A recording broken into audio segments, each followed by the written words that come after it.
UPSC की तैयारी के लिए इतनी मोटी मोटी बुक्स पढ़नी पड़ती हैं, पर क्या इतना सब कुछ रिटेन कर पाना पॉसिबल है? देखो, हर एक बुक में ना कुछ इंपॉर्टेंट चैप्टर्स होते हैं जो हमें बिल्कुल गो थ्रू करने होते हैं। कोई भी बुक हमें एंड टू एंड कवर तो नहीं करनी होती, तो वो इंपॉर्टेंट टॉपिक्स जो हमारे एग्जाम में पूछे जाते हैं उनके बारे में हमें कंप्लीट क्लैरिटी चाहिए होती।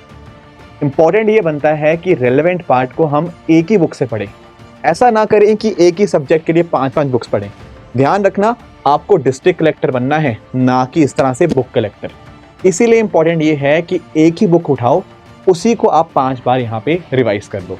अब हमारी भी कोशिश यही है कि आपको अच्छे से अच्छा कंटेंट दे पाएं, तो इसीलिए हमारी टीम ने सृजन प्रीलिम्स क्रैश कोर्स यहाँ पे लॉन्च किया है, जिसके माध्यम से आपको अच्छा कंटेंट, अच्छे लेक्चर्स के माध्यम से जो भी रेलेवेंट चीज़ें होंगी प्रीलिम्स के पर्सपेक्टिव से, वो हर एक चीज़ दी जाएगी। आप सब लोग इसके अंदर एनरोल कर सकते हैं अपने प्रीलिम्स की प्रिपरेशन को बेहतर बनाने के लिए।